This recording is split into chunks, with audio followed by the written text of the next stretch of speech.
quick recap of last class, and then we're going to move forward. So last class, we were speaking about the month of, please tell me you remember, rhymes with Lishrei, Tishrei, the month of Tishrei. We were speaking about Tishrei. And we were saying the month of Tishrei is referred to as Yerech HaEitanim, which means the strong month, right? Why is it the strong month? For a few reasons. One is Abraham, Yitzchak, and Yaakov, Abraham, Isaac, Jacob, our 3 forefathers. What does 4 even mean? But okay, forefathers, they were born in this month. It is referred to as, it is the 7th month of the Jewish year. We know that, right? The Rosh Hashanah is the beginning of the year, but not when we start counting the months. We start counting the months from, Rachel, you remember? Which month? Nisan, from Nisan, right? That was we spoke about how that was the first commandment the Jews were given once they left Egypt. Actually, while they were still in Egypt, the first commandment they got was the commandment of Rosh Chodesh, which we spoke about was the commandment to go from being passive to proactive, if you remember. Okay. And so Avraham, Yitzchak, and Yaakov were born this month. It is referred to as the 7th month. 7 is an interesting number in Judaism. 7 colors in a rainbow. 7 notes on the musical scale. 7 times 7. 7 weeks of the Omer, of counting until Shavuos. There are 7 years in the Shemitah cycle. David HaMelech, right, who the Mashiach is going to come from him. He is the 7th son, right? Moshe, Rabbeinu, Moses, the guy the leader who took us out of Mitzrayim, he was the 7th generation from Avram Avinu. The list goes on. There's something unique about Tishrei. We're all on the same page? Yeah? Okay. Tishrei has more mitzvos than any other month on the Jewish calendar. It is the most packed month. What are the holidays in Tishrei? Rosh Hashanah, Yom Kippur, Sukkot, Simchat Torah, and Shmini Atzeres, right? And there's also a fast day called Tom Gedalia, the fast of Gedalia. And this has more mitzvot than any other month. In the last class, we were speaking about Rosh Hashanah specifically. We said these 48 hours, it's a 2-day holiday in Israel and out of Israel. These 48 hours form the spiritual seed for the entire year. It seems like almost like archaic. It seems almost like really it forms the seed for the entire year. That's the beginning. That's the beginning. Everything goes after the beginning. Hakol holich achar harosh. 48 hours? Rosh Hashanah. The beginning. That's the beginning. And there are 2 aspects of the day. This is a quick review, and then we'll go forward, right? There are 2 main aspects of the day of Rosh Hashanah. Do you remember what they are? What are we doing? What is Rosh Hashanah? It's a day of what? Day of judgment, and it's a day of saying, God, you are the king, right? That's why they say one of the reasons we blow the shofar is like introducing a king, right? The trumpets, that's like, say, God, you are the king, crowning God as king. So Rosh Hashanah is an interesting feeling to it, right? It's a holiday, and it's a happy holiday, and we dip the apple and the honey, right? And we dip the apple and the honey, and we have the challah with all the sugar and the flour on top, right? And it's fun, and they're singing, but at the same time, it's a day of judgment. Right? It's a day of judgment. It's a day of remembrances, it's also referred to, right? We'll speak about why, but it's a day of remembrances. Sarah Imenu, right? Sarah, the one who was married to Avraham Avinu, right? She was remembered on Rosh Hashanah. On Rosh Hashanah, she was guaranteed you will have children. She did not have children for many, many, many, many, many decades. And then God said, on Rosh Hashanah, you're going to have children, right? Rachel Imenu, right? Who also didn't have children. Very interesting. A lot of our foremothers were barren, right? Interesting discussion, right? Rachel Imenu, Rachel, she didn't have children. And on Rosh Hashanah, God said, you're going to have children. Hannah, her son was Shmuel, right? Who worked in the Beis Hamikdash, right? She also didn't have children for many years. And on Rosh Hashanah, God said, you're going to have children. There's something about Rosh Hashanah, right? And it's an intense day, but it's also a happy day. It's a day of judgment. It's a day of judgment. But imagine that you are speeding down the highway, right? If you can imagine such a thing. You're speeding down the highway, and all of a sudden this cop pulls you over and you get a ticket. And you're going to know, dude, look, this is the last of my demerit points, right? If you take this point off my record, right? If you remove this point from my license, and my license is going to be revoked. And the police officer's like, sorry, nothing doing. You're like, I need to drive, I'm going to lose my license. And you're freaking out, and you're panicking, and what am I going to do? I need my license. And so you decide you're going to fight the ticket. Here in Israel, that does not work, although a very classic thing that happened to my husband and I, we got a parking ticket for a place that it didn't say no parking. So my husband went to court to say, like, we shouldn't have gotten this ticket. And he called me. I was like, that's so classic Israel. He got 50% off, right? Like they couldn't say like, no, you can have the ticket, right? And they didn't say you have to take it. They're like, we'll bargain. Like even with parking tickets, like they bargained, right? I thought that was really funny. So you have this parking ticket and you want to fight. So you're all nervous, and the day finally comes, and you go to court, and you're walking up the stairs, and you open the door, and who's sitting there? You totally forgot, right? It's your fun, loving uncle who's sitting there. He's the head of the court in this district. You're like, oh, right? Don't like doo-doo. Like, what are you doing here, right? He goes, don't worry about it. Take care of this. Right? That's not a cheesy idea what Rosh Hashanah is. We have an entire month of Elul, which is starting in 3 weeks. In 3 weeks. Yeah, I know, it's crazy. The year flies. Starting in 3 weeks, we have what's called Elul. It's an entire month of preparation.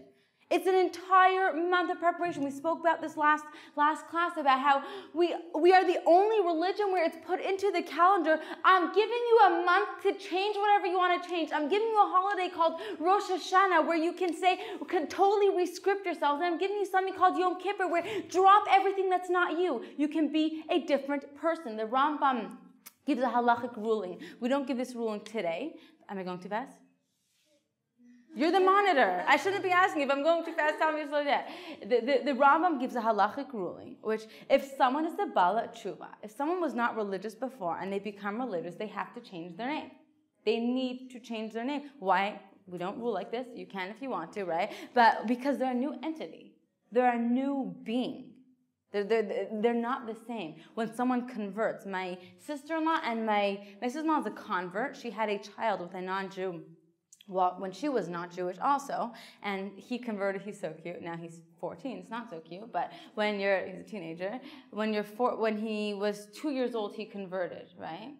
And his name, which was Jose Alejandro before, they're from Colombia, now is Joseph Alexander, and is Ben Sarah Imenu.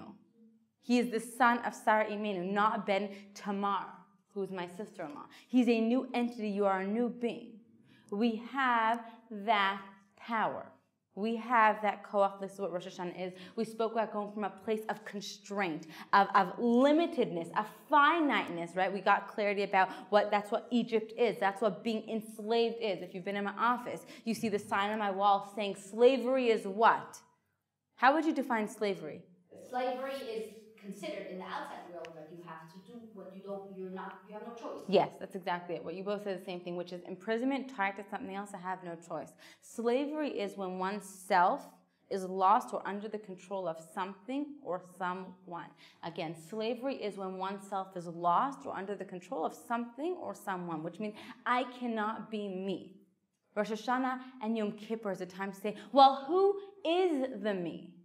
Who do I want to be? I'm sure you've all seen this around these like emails that go around. Which one are you? Are you the potato? Are you the egg? Or are you the coffee bean? Right? You've seen this email before? No, not everyone. Okay, it's really nice and it's really true though. Right? If you take a potato and you put it into hot water, then what does it become? Mush. You make mashed potatoes. If you take an egg or you take a carrot and you put it into, not carrot, if you take an egg and you put it into hot water, what does it become? Hard. And if you take a coffee bean and you put it into hot water, what does it become? You all had one this morning. Coffee. It becomes a cup of coffee, right?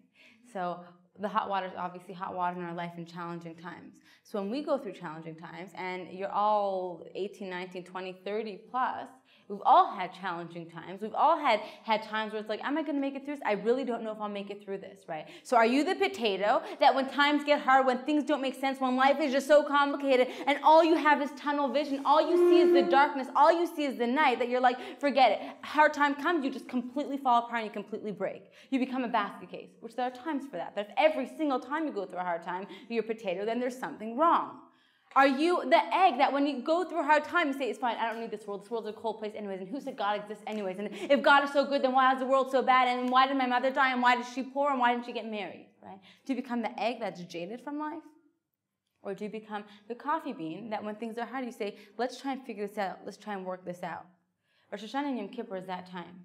right? Which is total re-evaluation of self, total contemplation of self, of who do I want to be. But if we are too jaded from the world, if I am too jaded that this is me, this has always been me, and I'm sure you've heard this from people, it could be you are those people who said that, which is, I'm just a failure at school, that's what I'll always be. Why? Because when you're 5 years old, your teacher said you're a failure at school, then your mother agreed with her, now you're a failure at school, and that's the identity that you've given yourself.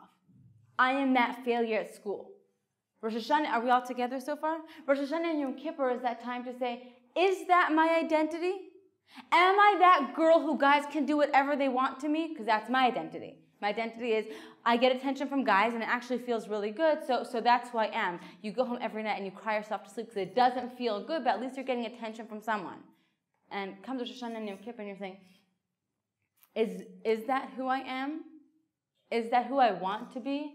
If you're all sitting in this classroom, I mean, you asked yourself that something somehow because it's August, right? No one is sitting in a classroom in August. This is like summer vacation, right? So you're all sitting here during your break. So you've clearly asked yourself this question. So comes Rosh Hashanah and Yom Kippur, and we're saying, wait, so what identity do I want to give myself? The me that we create now is the me that I create for eternity, right? And we'll get to that later. So there's someone named Anwar Sadat. Do you know who that is?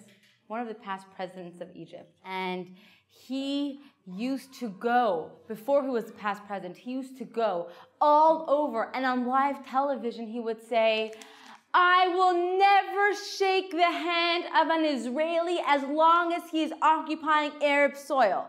He would say, never, never, never. And everyone in the crowd would chant, never, never, never.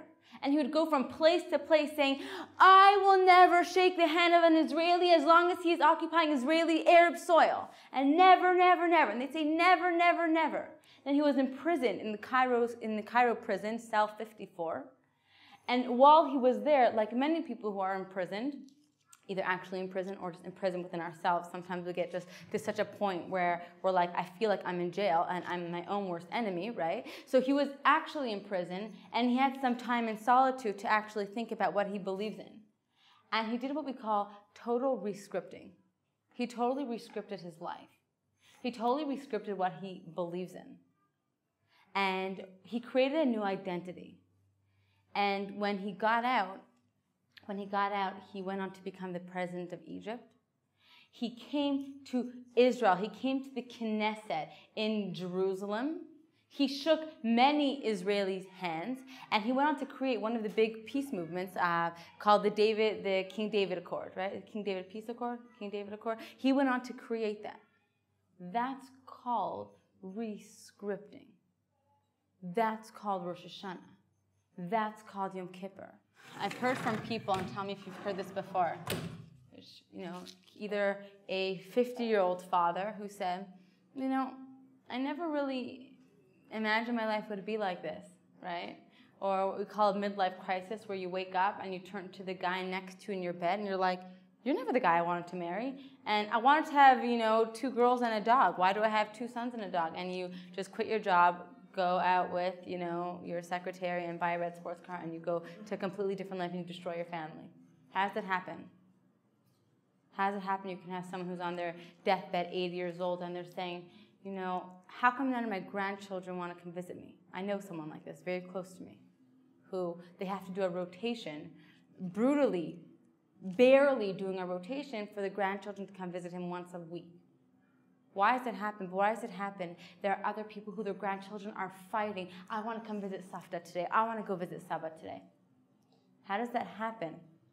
What's the difference between the two? Selfishness. One person's selfish? What do you mean by that? Well, like the grandkids don't want to see the grandparents, and they're like, and I don't know if it's like a personal reason, but it just seems selfish. Like, Of the grandkids? the grandkids. Okay. Grandparents didn't invest the time to create those relationships in the first place. Mm-hmm. Right. Priorities. Well, yeah. Who thinks it's selfish of the grandkids? Maybe it's their parents also who are not close to the grandparents. Why? It's the same thing that what the two of you are saying. Why would that be? Why wouldn't they be close to them? Why would they? Otherwise, Why wouldn't they? I don't know. Maybe they had a family argument that lasted years and they didn't speak. Unfortunately, that's very realistic also. But it's yeah. I feel like whatever you invest in your life, that's what you get at the end of it. So if you like invest all your time into like making money or doing your career, whatever, that's what you get, that's what you achieve. So if you don't focus on what the real priorities are, I'm very cautious to choose real, but like that's what happens. The big stuff, right? Yes, that's the answer. That's the line that I just said. That the me that I create now is the me that I create for eternity. If you are a father, I'm not going to give these kind of examples, but how can it be this specific example that I know? Why is it this grandfather sitting in this old age home and no one wants to come visit him? Because he never invested the time in his family. He wasn't a caring, devoted father. He was actually an abusive father. He never took the time to get to know his kids. So what, you think now just, I mean, you're right, it is the children, we're not here to judge, so moving judgments aside, it would be nice if the kids went above and beyond and visit him, but do they want to? The relationship's not there. It doesn't just happen, you wake up one day and you're like, oh yes, this is the life that I imagined. That happens only if you plan the life that you imagined. That's how it happens. There's a true story of this guy who was acquitted for committing murder. He was accused of killing a woman. And he was sent to prison. And he obviously said, I didn't do it. And he got all his money and all his friends' money, and he hired the best lawyer in the world. This lawyer never lost a case ever. And he hired this lawyer. And they have one court case and another court case, and it's like this lawyer never loses, so he's basically going to win the case. And it comes up to like one of the main deciding court cases they have. And this lawyer gets up, and he says to the witness who said, I was there, I heard the gunshot, he killed this person, he killed this woman. And he said, what time did he kill this woman? And he said, I think it was 3 o'clock in the afternoon. That's why I was home. I just got home from work and I heard the gunshot. And he said, how do you know it was 3 o'clock in the afternoon? He said, well, because I looked at my watch and it was 3 o'clock in the afternoon. And what kind of watch were you wearing? Oh, I was wearing, a Padani new gold watch. And how big was that Padani watch? And the questions are getting more ridiculous and more ridiculous as the questions progress. Each one is sillier than the next. Everyone's like, this is a top lawyer, and you don't want to, mess up, and just don't say anything, and who knows what he's going to pull out of his pocket, right? He asked him question after question until he stops, and he said, turned at the judge, and he said, you're probably wondering why I'm asking such silly questions. And the judge said, yes, I'm wondering why you're asking such silly questions. And he said, because I'm not going to waste my time in this court case, because I know my client is innocent, and at 2 o'clock, the woman who you say he murdered is going to walk right through that door. Everyone's like, oh. And he says, I didn't have to make up a good court case because she's just going to walk right through. And so he sits down and they're all waiting. It's 1:30 and they're looking at the door, and it's 1:35 and 1:45 and then 2 o'clock, and everyone's staring at the door. And the door doesn't open. And it's 2 o'clock, and it's 2:05, and then 2:10. And then the minutes are going on. And after an hour, it was 3 o'clock already, the lawyer gets up and he said, there is a rule in law that for someone to be, what's the word? Sent to jail? What's the more professional word than sent to jail? Convicted. In order for someone to be convicted, it needs to be beyond a reasonable doubt that they did the crime they're being committed of. And when I said that woman's going to walk through the door at 2 o'clock, every single person in this courtroom, their eyes were on the door. And that means that every single one of these witnesses and every single person on the jury, they all believe that this woman could walk through the door. And it is not beyond a reasonable doubt, and my client is innocent. My client is free. And everyone's like, oh, hullabaloo, oh my God, how did that just happen? And how did that lawyer just pull it off? And this one jury member gets up. And she says, Judge, can I speak? And he said, yes. She said, while every single person was looking at the door for this woman to come, I was looking at one person in the room. I was looking at the convicted guy. And never once did he raise his eyes and look at the door because he knew that she wasn't coming. He knew that she wasn't coming. And the guy was convicted. Which you can learn all the best Torah in the world. You can hear the most magnificent shiurim.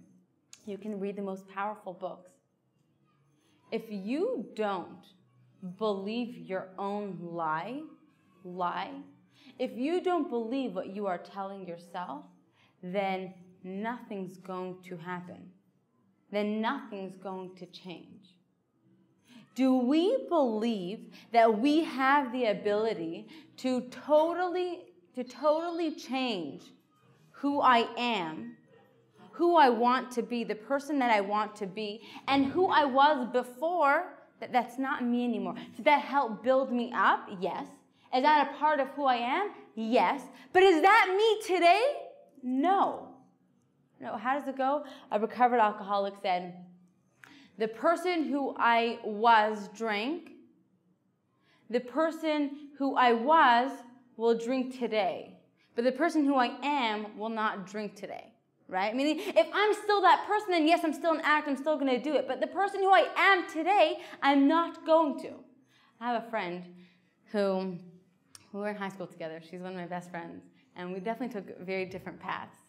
But almost every time I speak to her, she just says, remember when we did this? And remember this person? I remember that time we had this open house and all these things. And it's cute to reminisce.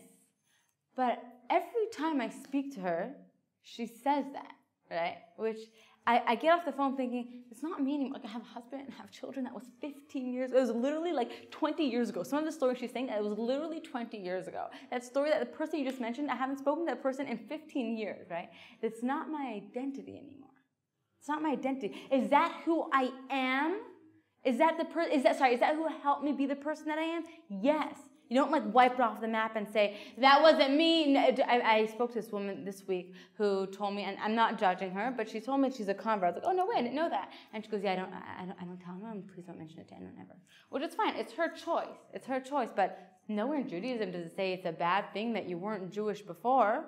Nowhere in Judaism does it say that it's bad if you weren't keeping Torah before. Right? It actually says the opposite. It says, in Hebrew, I'll translate. B'makom sheba'alei tshuva omdim, ein tzadikim gemurim yicholim la'amod sham. In the place that a Baal tshuva stands, tzadikim gemurim, completely righteous people cannot stand in that place. Why? They're tzadikim. They were born tzadikim. They were raised as tzadikim. They grew up to be tzadikim. They were born to be tzaddikim. Thank you, right? They were born to be tzaddikim. They don't know what it's like to have a cheeseburger and then pass that cheeseburger again and say, okay, I'm not going to have it. It's not a challenge for them. They have other challenges. But to know what it's like, right? To have a student, who she was dating her boyfriend for a few years, and they obviously have been together many times, and she became religious, and they got engaged, and it was like a year-long engagement. She's like, I can't tell you how hard it is, right? It's hard for anyone to be shomer negiah, not to touch the person who they're with, right? But to know what it's like before, and you were together before, and to not do, it's a test that someone who's never had that challenge isn't challenged by, right? So nowhere does it say we're together. Nowhere does it say wipe your past off the map. That's what built you who you are today. But is that still your identity? The shirt that I had when I was 5 years old, does that fit me anymore? No, I hope not. It means I have an eating disorder if it does. Or I was really big as a kid, right? Of course it doesn't. So we change our clothes. There's a book I once saw. I didn't buy it, but I thought it was a great title. It's called Daven Your Age, like Pray Your Age, which I thought was a great title. Which is, am I still praying the same way that I did when I was 5 years old, right? Am I still wearing the same clothes I'm wearing when I was 5 years old? No.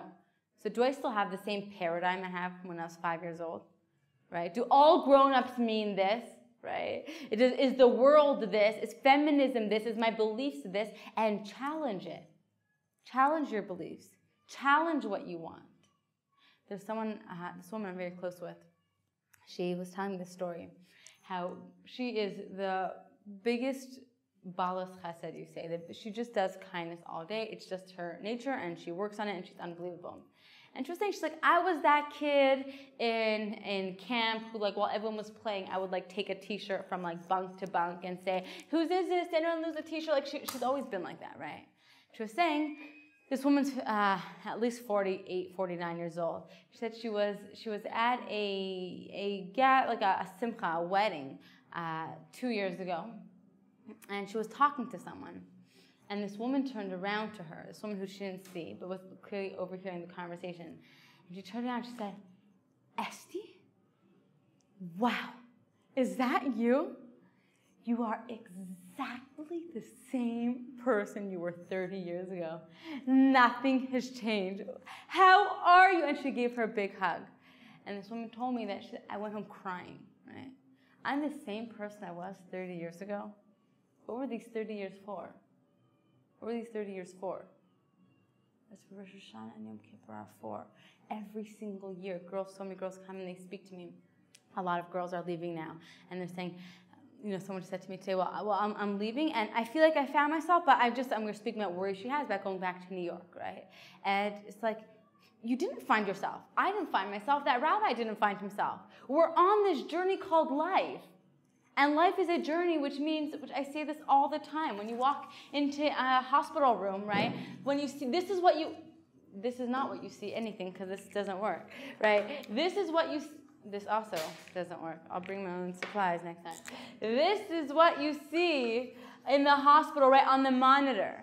This means that a person is alive, right? This means that a person is dead. This is what you don't want to see on the monitor. Life is this constant, it was a really good day and life makes sense and I believe in God. Oh, life sucks. Actually, they brainwashed me and nothing makes sense ever. And my parents hate me, my parents love me. And it's constantly going up and down and up and down. That means we're alive. That means, come Rosh Hashanah, Yom Kippur, okay, fine, I got it. Rescript my life. Who do I want to be? And I have questions you can ask yourself of, if this was the last year of my life, what would I want to accomplish? Too fast? No? What would I want to accomplish? What would I want to do, right? Who are the people closest to me? Who do I admire? Why do I admire these people? What is it about them that I admire? If that's what I admire, then maybe I should be acting like that too, right? And this means that we're alive. This means we're going up and down. Life is rescripting. Rosh Hashanah and Yom Kippur, I can choose who I want to be. And it's not that, okay, now I found myself. You found yourself for today, and let's continue going. I want to read something. Rav Wolbe says, he was a great teacher here in Jerusalem. He says, when we're speaking about Yom Kippur, and we're speaking about Rosh Hashanah, and we're speaking about change, he says, this is a quote from his Sefer, every person needs to know that he has importance. It's a nice idea.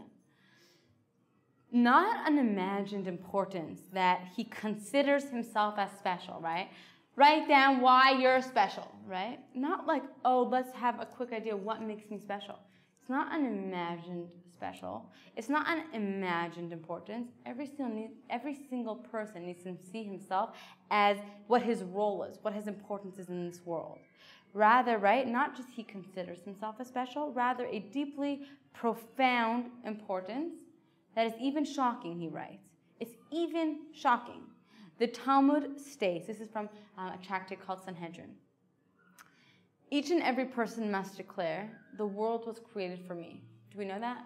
Right? It says in the Talmud, Bishvili nivra ha'olam, the world was created for me. A side point of that, which is, if the world was created for me, then when you see people, when you speak to people, you must think also, the world was created for them, right? And how do you relate to this person the world was also created for, right? Each and every person must declare the world was created for me. Rashi explains that this means, I am considered as important as the entire world, like the entire world. This is the one-time life experience of a particular person. There was never a person like him, nor will there ever be a person like him throughout history. This is Torah. This is just one place. I can flood you with sources where it says this. Nor will there ever be a person like you throughout history, and there never was a person like you throughout history. I, with my special character strengths, right, and my flaws, the child of my parents, born at a specific time period. I'm born in the 21st century or the 20th century. I wasn't born in the 15th century, right? And in a certain environment, certainly there is a unique challenge that is placed upon me. I have a special share in the Torah, and the entire world is waiting for me to actualize that which is incumbent upon me. For my role cannot be exchanged with anyone else in the world. Isn't that deep? Isn't that deep? Reflections. Do we feel that? Do we feel that I have a unique role? That no one else can do what I can do? Maybe that's why we have nothing to say. Maybe, I don't know, me, I don't, it's not that I don't agree to it, I just don't feel it, like that's what maybe. That's what I'm asking. Be real with me. There's no right or wrong answer. Do you feel that I have a unique role that only I can play? You don't. Raise your hand if you do. Raise your hand if you don't. Raise your hand if you didn't vote. You feel it sometimes, like, but it's hard to see it in the larger picture in terms of your whole life. But you see it, for me, I see it in the little things. Like sometimes when you have a conversation with someone and you realize like you need to have that conversation with them, like no one else. Or like something really silly, like you smile at someone and they need that smile from you, like in that way at that time. So like in the little things I see it, but in the larger picture, it's hard. Like that's a huge question. That's a huge statement. Yeah? We still have a long, like, Yeah, that's true. Because it could be, first of all, you're not alone, meaning it's a very unique characteristic for someone to feel like, yes, I am only me, there is no one else like me, and I can accomplish something no one else can do. Not that it's not true, it is very true, right? We just saw it inside, right? But to have that feeling, right, we have just so many insecurities, and I don't really need to be here, right? Someone just told me that she was speaking to a woman this past week. So she's like, you'll never know, right? She has her own home, she has her car, and she has her kids, and everything looks like perfect in her life. And she told me this week that I really feel like if I fainted in my apartment, no one will know. Like no one will know, right? And that's a very real feeling, right? Of who will notice if I don't come to school today, right? Or that feeling of like you were sick in bed all week and kind of like you had like maybe one Facebook message of like, hey, did I see you today? Right? It's like I was gone for 2 weeks, right? So we do have this feeling. But what's the Talmud telling us? It's saying it's not true. Having my specific role doesn't mean I now have the title. I was the first black president of the United States of America. It's not what success is. It's also successful. That's not how Judaism defines success. We spoke about this when we were speaking about Rosh Chodesh, right? The new month. We celebrate the new month when we can barely see it because we're not celebrating just the end goal. We're celebrating the process. So what's my process? And no one can fill the shoes that you're wearing. No one else can do it, right? And there's so much more to discuss on this. We have 2 more minutes, so I hope to get to more to this next class. But someone named Rabbi Skobach, are you familiar with him? He is the educational director of a program called Jews for Judaism in Toronto, actually, which it combats Jews for Jesus, right? Jews for Jesus works to bring people to believe in the Messiah, to believe in Jesus. That way the Messiah can come. There are many Jewish messianic shuls around the world, right, where they are Jewish, but they just accepted Jesus as the Messiah. A little wild, right? So they came to combat that, called Jews for Judaism, and basically bringing out all of these sources and all of these places that say, like, what are you talking about? And he particularly, I've heard him speak a few times. He's unbelievable. If you're interested, you can YouTube. They have like a whole YouTube channel, Jews for Judaism. And I remember him telling me this once, where he was debating with a priest, the Christian priest. It was at a conference of religions, and everyone got up to say their piece, and a Catholic priest went up, and he went up to debate against him. There are many such videos online. If this interests you, they're like really interesting, right? Like he knows the Torah inside out, and he knows the New Testament inside out also. It's fascinating. So he was speaking in front of quite a large group of people at this conference, and the priest said one thing, and then he said another thing, and then the priest said, and they're going back and forth, and they're going back and forth, and it was a very heated discussion. And then in the middle of the debate, in front of the entire audience, the priest says, stop talking. And he said, why? We're in the middle of a debate. And he said, I'm wearing cement shoes, right? And he got off the stage. I'm wearing cement shoes, right? Which meaning I am the chief priest at my synagogue, at my church, right? And you're telling me all of these things. I have a family, I have children. I've been married for over 30 years. So just stop the talking. I'm wearing cement shoes. Judaism doesn't believe in cement shoes. There's no such thing as I'm stuck in the cement, I can't get out. There's no such thing as I messed up so many times that now I'm just going to be stuck. I messed up so many times, no guy will ever want to marry me. I've ruined my body so many times through throwing up so many times that I can never be healthy. There's no such thing.